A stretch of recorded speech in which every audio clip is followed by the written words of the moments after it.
Hello students, welcome back to answer जियर्स। आज हम लोग करने वाले हैं पार्ट 2 बिजनेस स्टडी का चैप्टर नंबर 1 का।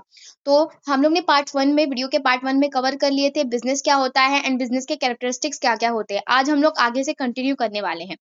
सो बिजनेस हम लोगों को पता चल गया था, बीइंग बिजी होता है बिजनेस का मतलब। Now come economic activities can be classified under three major headings: business, professions and employment. दो these activities are different from each other and they are interrelated and interdependent to each other। ये activities एक दूसरे से different भी है और एक दूसरे पर डिपेंडेंट भी है और इंडिपेंडेंट भी है। सब सारी चीजें हैं, मतलब रिलेटेड भी हो सकती है। Here will discuss the concept and various characteristics of business, profession and employment. तो यहाँ हम डिस्कस करने वाले हैं इनके बीच का रिलेशन क्या क्या होता है। तो हम लोगों को पता था बिजनेस का मतलब क्या होता है, बीइंग बिजी होता है, जिसका मतलब होता है गुड्स का मैन्युफैक्चरिंग करना और उसको सेल करना। यहाँ पर लिखा हुआ है all of the activities included in the production and sale of the goods and services में be classified as business activities. Third, business includes all such economic activities which are primary undertaken to earn profit. ठीक है, तो business ऐसी activities को include करता है जिनका primary aim होता है प्रॉफिट अर्न करना। ये वाले लाइन को आप मार्क कर लेंगे। प्रॉफिट अर्न करना जो है बिजनेस का मोटिव होता है। इन बिजनेस कंटिन्यूटी होती है प्रोडक्शन करने की। Transportation, banking, communication, warehousing, insurance, advertisement, sale et cetera are all business activities. The main feature of business, हमने लास्ट क्लास में बिजनेस के फीचर्स को भी कवर अप कर लिया था। तो बिजनेस का मेन मोटिव क्या होता है, प्रॉफिट मोटिव जो है उसका बिजनेस का मेन मोटिव होता है और उसमें exchange of goods and services होता है। ठीक है, अब आ जाते हैं हम लोग प्रोफेशन। प्रोफेशन जैसे कि सीए हो गए, डॉक्टर हो गए, इंजीनियर हो गए, ये सब किस में आते हैं, प्रोफेशंस में आते हैं। अब देखो प्रोफेशन में आने, ये तो प्रोफेशन में आते हैं। तो प्रोफेशनल्स का क्या, डॉक्टर का मोटिव होता है प्रॉफिट अर्न करना? बिल्कुल भी नहीं। डॉक्टर का मोटिव होता है सर्विस प्रोवाइड करना। उनका कभी भी मोटिव नहीं होता कि हम पैसे कमाएं। तो देखिए, a profession is an occupation. Profession एक ऐसा ऑक्यूपेशन है जिसको एक स्पेशल स्किल या नॉलेज की रिक्वायरमेंट होती है, render personally against some remuneration. ठीक है, तो देखो प्रोफेशन एक ऐसा ऑक्यूपेशन है जिसमें एक स्पेशल स्किल्ड और नॉलेज का यूज करके आप सर्विस प्रोवाइड करते हो जिसका मेन मोटिव ही in exchange of some remuneration. थोड़े रिम्यूनरेशन के बेसिस पे ही आप, डॉक्टर अपनी फीस लेता है और उसके बदले हमको सर्विस देता है, तो वैसे ही करता है। लेकिन इसका मेन मोटिव प्रॉफिट अर्न करना नहीं होता, इसका मेन मोटिव होता है सर्विस प्रोवाइड करना। द सर्विस ऑफ डॉक्टर्स है, लॉयर्स हो गया, accountants, engineers et cetera, this professional charge some fees. ये प्रोफेशनल जो है वो सम कुछ फीस चार्ज करते हैं जो अपना सर्विस देते हैं उसके बदले में। और ये जो है एक प्रोफेशनल बॉडी होती है, जैसे कि सीए की प्रोफेशनल बॉडी है आईसीआई। ठीक है, तो वैसे ही एक प्रोफेशनल बॉडी से ये अफिलेटेड होते हैं और उसके कोड्स ऑफ कंडक्ट को फॉलो करते हैं, उसके जो भी नॉर्म्स, रूल्स एंड रेगुलेशंस को फॉलो करके अपनी ड्यूटी को परफॉर्म करते हैं। They are affiliated to a professional body such as Institute of Chartered Accountants of India, Medical Council of India for the doctors and Bar Council of India for the lawyers. ठीक है, which enforces the code of conduct of its member। The basic features of the professions are as follow। अब हम लोगों को देखना है कि professions के क्या क्या बेसिक फीचर्स हैं। आप लोगों को प्रोफेशन समझ आ गया होगा। प्रोफेशन ऐसा स्पेशलाइज स्किल और नॉलेज को यूज करके सर्विस प्रोवाइड किया जाता है कुछ रेम्यूनरेशन के अगेंस्ट में। ठीक है, कुछ रेम्यूनरेशन लेके जिनका मेन मोटिव होता है सर्विस प्रोवाइड करना। और जो भी प्रोफेशनल्स होते हैं ना कोई प्रोफेशनल बॉडी से अफिलेटेड होते हैं। जैसे कि बार काउंसिल ऑफ इंडिया जो होता है वो लॉयर के लिए होता है। तो जितने भी लॉयर होते हैं उनको पहले बार काउंसिल ऑफ इंडिया में अपने आप को रजिस्टर करना पड़ता है और उसके जो भी कोड ऑफ कंडक्ट्स होते हैं, जो भी नॉर्म्स होते हैं, उसको फॉलो करना हर लॉयर के लिए कंपलसरी है। अगर वो लोग उसको वॉयलेट कर देते हैं रूल्स एंड रेगुलेशन को, तो फिर पनिशमेंट होती है, पेनल्टीज होती है, वो अलग अलग लॉ के हिसाब से अलग अलग प्रोफेशनल बॉडीज लगाती है। ठीक है, तो देखिए सबसे पहला जो आता है, अ प्रोफेशनल रिक्वायर्स, सबसे पहला फीचर्स जो है वो है a professional requires specialised knowledge. ठीक है, कोई भी प्रोफेशनल है, डॉक्टर बिना नॉलेज के, बिना स्किल के क्या किसी को ऑपरेशन कर सकता है? नहीं। तो डॉक्टर को क्या चाहिए, स्पेशलाइज्ड नॉलेज चाहिए, स्पेशलाइज्ड स्किल चाहिए, उनको ट्रेनिंग चाहिए होती है। ठीक है, अपने रिलेवेंट फील्ड में। एक डॉक्टर कभी भी अकाउंटेंट की सर्विस प्रोवाइड नहीं कर सकता और एक अकाउंटेंट कभी भी डॉक्टर की सर्विस प्रोवाइड नहीं कर सकता। ठीक है, बिकॉज दोनों के लिए अलग अलग स्किल की जरूरत पड़ती है। ठीक है, अकाउंटेंट के लिए आपको अकाउंट्स का नॉलेज होना चाहिए, इकोनॉमिक्स का नॉलेज होना चाहिए। ठीक है, आपको जो भी फाइनेंस का नॉलेज होना चाहिए। बट फॉर डॉक्टर आपको नॉलेज होना चाहिए कि बॉडी के कौन से बोन्स हैं, क्या है, ये सबका नॉलेज होना चाहिए। ठीक है, तो रिलेवेंट फील्ड होती है सबकी अपनी अपनी। For practising a particular profession a person must hold the relevant professional degree. ठीक है, तो अगर आपको प्रोफेशनल प्रैक्टिस करना है, अगर आपको प्रोफेशनल सर्विस प्रोवाइड करनी है, तो आपके पास प्रोफेशनल डिग्री होनी चाहिए। जैसे सीए के पास सीए की डिग्री होती है, डॉक्टर के पास एमबीबीएस की डिग्री होती है। ठीक है, डिफरेंट डिफरेंट डिग्रीज होती है। लॉयर के पास एलएलबी की डिग्री होती है, एमडी होती है, एमबीए होती है, ये सारी डिग्रीज होती है। ठीक है, अब देखो सेकंड है, for opting a profession one has to become a member of the professional body. Heading होगा member of a professional body. ठीक है, किसी को भी अगर प्रैक्टिस करनी है प्रोफेशनल की तो आपको प्रोफेशनल बॉडी का मेंबर होना पड़ेगा। आप जब भी प्रोफेशनल एग्जाम देते हैं, जैसे कि सीए देते हैं, तो आपको आईसीआई में रजिस्टर होना पड़ता है, उसके थ्रू जो भी एग्जाम्स होते हैं वो देना होता है, ये सब होता है। ठीक है, for opting a profession one has to become a member of the professional body of that field. It is mandatory for all who want to practise a particular profession. For example CA must be member of the ICI. ठीक है, CA को member होना ICI का compulsory है। A list of prominent professional bodies is mandatory ahead in table. ठीक है, now next है, अब हमारे पास आ जाते हैं prominent professional bodies in India. अब हमें यहाँ पास प्रोफेशनल बॉडीज बताए गए हैं। देखो, मेडिकल के लिए क्या होगा, medical Council of India. Legal के लिए हो गया बार काउंसिल ऑफ इंडिया। अकाउंटेंट के लिए हो गया the institute of chartered accountant of India. Company secretary के लिए हो गया the institute of company secretary of India. Cost accountant के लिए हो गया the institute of cost in work accountant of India. ठीक है, तो ये डिफरेंट डिफरेंट प्रोफेशनल बॉडीज हैं, और ये प्रोफेशनल्स हैं, ये प्रोफेशन है, और वो क्या है, प्रोफेशनल बॉडी है। Now there is an established code of conduct. मैंने बताया ना, हर प्रोफेशनल बॉडी का एक एस्टेब्लिश्ड कोड ऑफ कंडक्ट होता है। कोड ऑफ कंडक्ट मीन उसके अंदर कुछ रूल्स होते हैं जो आपको मेंबर्स को फॉलो करने पड़ते हैं। रूल्स एंड रेगुलेशंस होते हैं, डिफरेंट डिफरेंट टाइप्स के नॉर्म्स होते हैं। There is an established code of conduct enforced by the professional bodies. It contains the norms of behaviour for the members and it is strictly followed. Violation of this rules and regulations will lead to the cancellation of the one's membership। अगर कोई भी इस rules and regulations norms का violation करता है तो उसकी membership cancel हो जाएगी। यानी डॉक्टर से डॉक्टर की डिग्री छीन ली जाएगी, सीए से सीए की डिग्री छीन ली जाएगी, अगर वो कोई भी वायलेशन करता है तो। ना नेक्स्ट होता है professional can not advertise himself. कभी भी प्रोफेशनल बॉडी अपने आप को, प्रोफेशनल जो होते हैं वो कभी भी अपने आप को एडवर्टाइजमेंट नहीं करते। जैसे कि कभी आपने देखा है एक डॉक्टर को अपना एडवर्टाइजमेंट कराते हुए, बिल्कुल भी नहीं।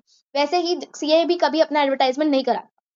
ठीक है, लेकिन बिजनेस बिजनेस में क्या होता है, बिजनेस के हर प्रोडक्ट का एडवर्टाइजमेंट होता है, बिजनेस का भी एडवर्टाइजमेंट होता है, लेकिन कभी भी प्रोफेशनल्स अपना एडवर्टाइजमेंट नहीं करा सकते, ये प्रोहिबिटेड होता है। अगर कोई करा लेता है तो उनकी प्रोफेशनल डिग्री चली जाएगी। ठीक है, professional charge fees their remuneration for the service rendered by them. ठीक है, देखो प्रोफेशनल्स जो है वो फी चार्ज करते हैं, लेकिन बिजनेस क्या फी चार्ज करता है, नहीं, बिजनेस प्रॉफिट अर्न करता है, हमें अपना सामान प्रॉफिट में बेच करके, लेकिन प्रोफेशनल्स जो होते हैं वो फी चार्ज करते हैं। ठीक है, और देखो ये जो प्रिंसिपल है, the principle of profession, profession के लिए क्या प्रिंसिपल होता है, फर्स्ट सर्व देन अर्न।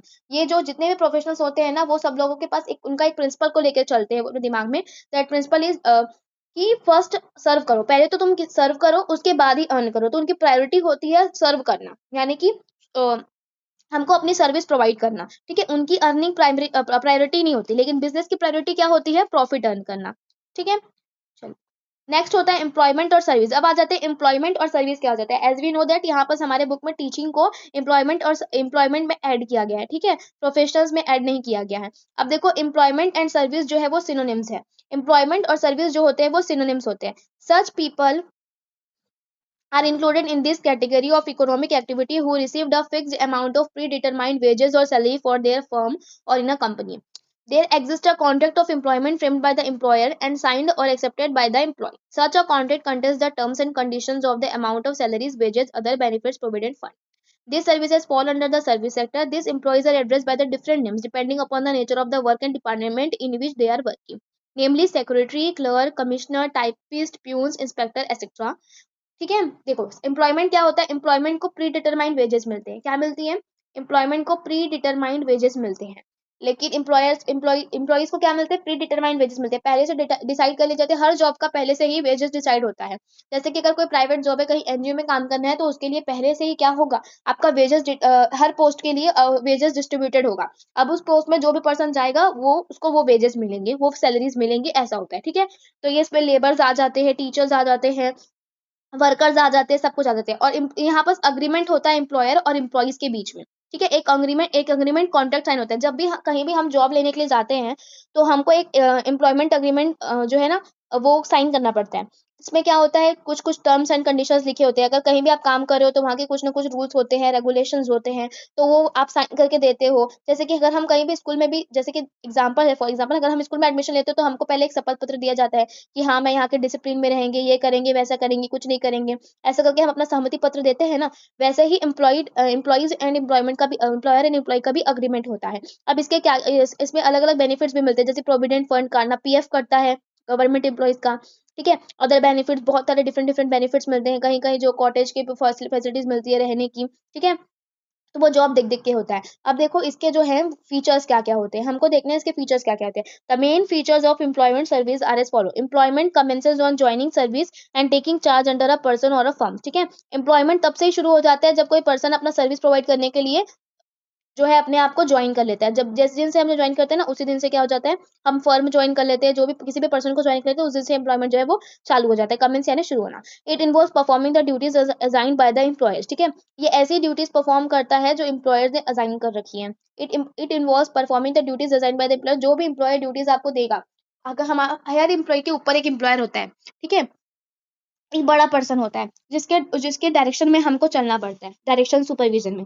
इस पे जो है एम्प्लॉयमेंट में कभी भी कैपिटल की रिक्वायरमेंट नहीं होती। जैसे कि बिजनेस शुरू करने से पहले हमको कैपिटल की रिक्वायरमेंट होती है, बिकॉज हम उसमें बिजनेस में इन्वेस्ट करेंगे तभी तो प्रॉफिट अर्न होगा।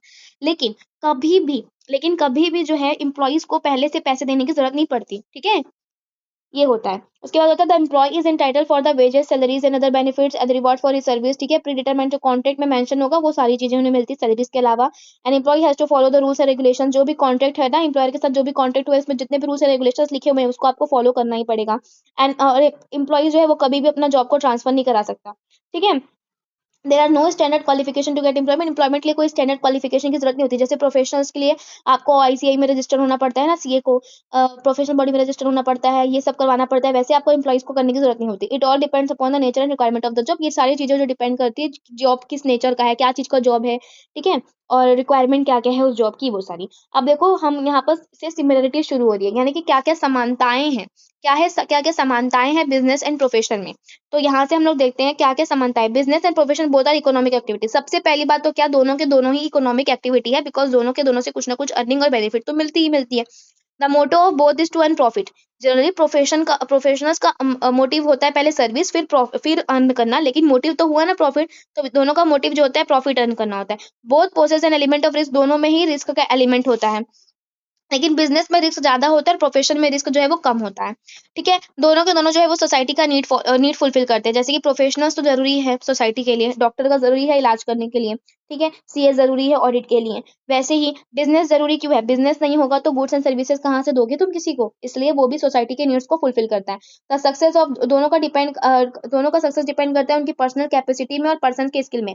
अगर बिजनेसमैन जो है, देखो बिजनेस तभी सक्सेस हो पाएगा जब उसमें काम करने वाले जो एम्प्लॉइज होते हैं, शेयर होल्डर्स होते हैं, एंटरप्रेन्योर होते हैं, वो रिस्क लें और वो अपना काम को पूरे स्किल्स एंड क्वालिफाइड पर्सन हो, तभी हो सकता है। वैसे ही वो शुड बी लीगल, और दोनों के दोनों क्या होने चाहिए, लीगल होने चाहिए। दोनों के दोनों क्या होने चाहिए, लीगल होने चाहिए। ठीक है, तो ये सारे इकोनॉमिक एक्टिविटी है, प्रॉफिट इनका मोटिव है। ठीक है, दोनों के दोनों सोसाइटी के नीड को फुलफिल करते हैं और क्या करते हैं, लीगल है, depend on the personal capabilities में डिपेंड करता है। ठीक है, नाउ नेक्स्ट में आ जाते हैं। बोथ रिक्वायर्स कैपिटल इन्वेस्टमेंट, थो in business the volume of capital is more and professionals में लेस होता है। दोनों को कैपिटल रिक्वायरमेंट की जरूरत पड़ती है। अब कैसे पड़ेगी, बिजनेस शुरू करने के लिए तो आपको पता है कि इन्वेस्टमेंट के लिए आपको कैपिटल की जरूरत पड़ती है, लेकिन प्रोफेशनल को कैसे पड़ती है। अगर किसी डॉक्टर को अपना हॉस्पिटल खोलना है तो उसको पैसे की जरूरत पड़ेगी। किसी सीए को अपना खुद का फर्म करना है, अगर वो प्रैक्टिस करना चाहता है तो उसको अपना फर्म खोलने के लिए पैसे की जरूरत पड़ेगी। ठीक है, तो यही चीजें हैं। Difference between business and profession. अब तक हम लोग ने सिमिलरिटीज देखी, अब हम लोग देखेंगे डिफरेंस, दोनों में असमानताएं क्या क्या है। ठीक है, समानताएं क्या क्या थी, दोनों प्रॉफिट थे, इकोनॉमिक मोटिव था, लीगल होना चाहिए था, सर्विस प्रोवाइड करते थे सोसाइटी के लिए, नेचर ठीक है सोसाइटी के लिए इंपॉर्टेंट थे। अब देखते हैं इनमें डिफरेंस बिटवीन क्या होता है। स्पेशलाइज एजुकेशन मतलब क्या होता है, प्रोफेशनल्स को स्पेशलाइज एजुकेशन होता है, उनकी एक स्पेशल स्किल होती है, उनको पास स्पेशल नॉलेज होनी चाहिए, ये सारी चीजें होनी चाहिए। ठीक है, लेकिन यही बात है बिजनेस में, तो बिजनेस में कोई ऐसी स्पेसिफिक डिग्री की जरूरत नहीं पड़ती है। देखो, a professional must have specialized knowledge and training about his professional fields, whereas a businessman must have a sound knowledge। थोड़ा बहुत भी नॉलेज होगा ना तो चल जाएगा मार्केटिंग फाइनेंस का, लेकिन डॉक्टर को तो पूरा नॉलेज होना चाहिए ना, ऐसा है। कोड ऑफ कंडक्ट, बिजनेस में कोई भी कोड ऑफ कंडक्ट नहीं होता, लेकिन प्रोफेशनल्स में कोड ऑफ कंडक्ट होता है, क्योंकि वो प्रोफेशनल बॉडी से लिंक्ड होते हैं।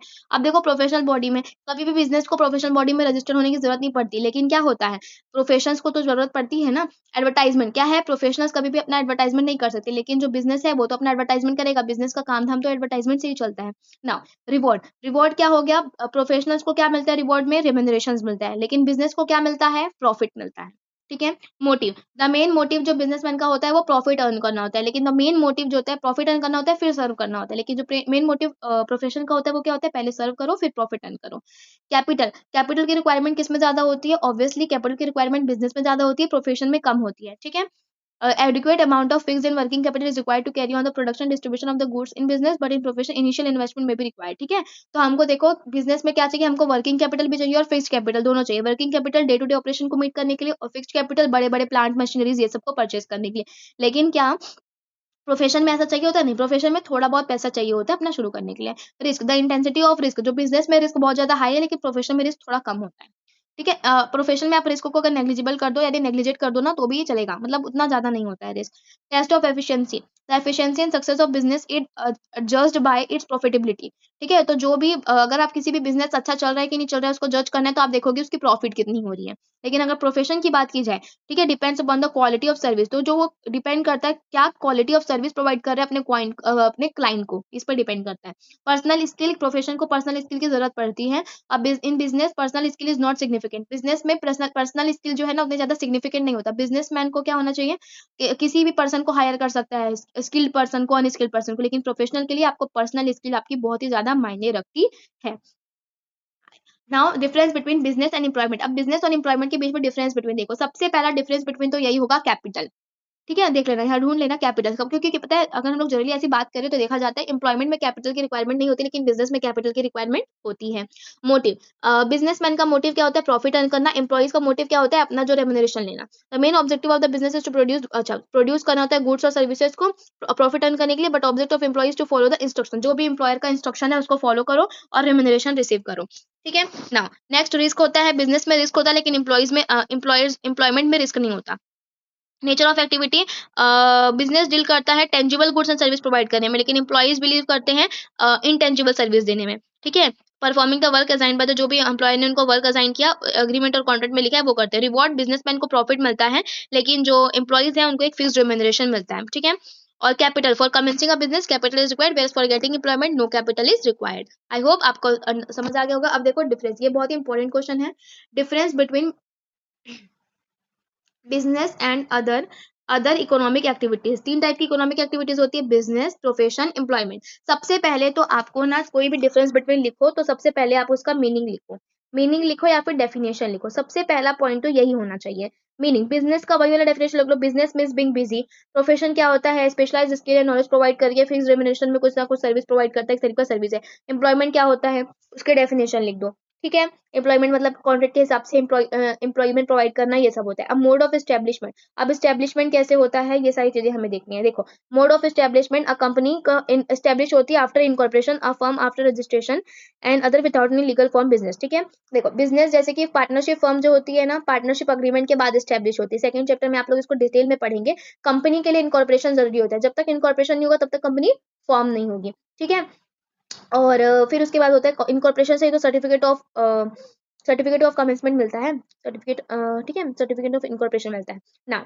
उसके बाद आ जाते हैं प्रोफेशन। प्रोफेशन में अगर आपको मेंबरशिप मिल गया, आपको मेंबर होना चाहिए प्रोफेशनल बॉडी का और आपके पास सर्टिफिकेट होनी चाहिए, आपके पास डिग्री की। एम्प्लॉयमेंट के लिए होता है अपॉइंटमेंट लेटर और सर्विस अग्रीमेंट, जो भी होती है ना, एम्प्लॉयमेंट लेटर है, सर्विस अग्रीमेंट के थ्रू हो जाता है। नेचर ऑफ वर्क क्या होना चाहिए, इसमें नेचर ऑफ वर्क क्या होता है, देखो आपको प्रोडक्शन करना होता है। क्या करना होता है, आपको प्रोडक्शन करना होता है, परचेज करना होता है, sale of goods and services. इसमें प्रोडक्शन करो और सेल करो होता है।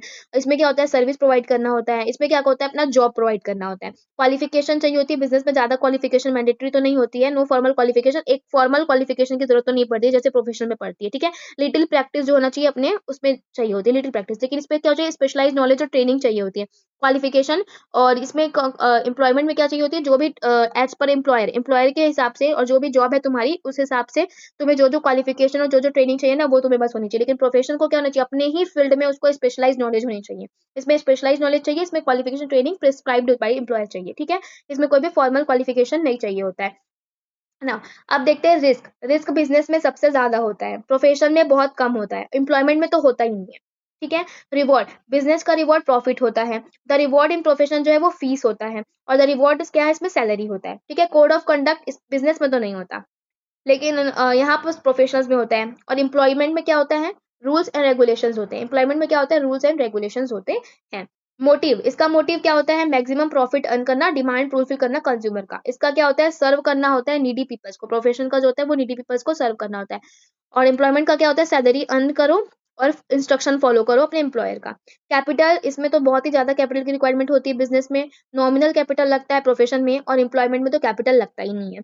Laws, there are many laws to regulate business. Business में बहुत सारे, बिजनेस करने के लिए आपको बहुत सारे लॉस फॉलो करने पड़ते हैं। ठीक है, there only few laws to regulate. यहाँ पर प्रोफेशन में कुछ कुछ लॉज को ही फॉलो करो, कोड ऑफ कंडक्ट आप अपने प्रोफेशनल बॉडीज का फॉलो करो।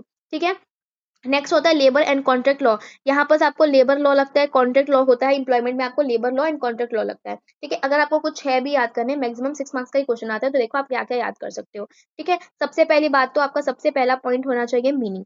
सबसे पहला पॉइंट आप रख लो मीनिंग का। ठीक है, जो भी मीनिंग है आपके तीनों के मीनिंग लिख दो, सबसे पहला पॉइंट। दूसरा पॉइंट रख लो कैपिटल का, वो भी इजी है आपके लिए। ठीक है, किसमें कितना कैपिटल रखता है। फिर आप लोग रख लो रिस्क, आपको कितना कितना रिस्क चाहिए, कितना कितना रिस्क किसमें लगता है। ठीक है, फिर रिस्क हो गया 3 पॉइंट। फिर आप रख लो आपका मोटिव क्या है, आप कौन सा मोटिव है। ठीक है, मोटिव रख लो, या फिर आप रिवॉर्ड रख लो।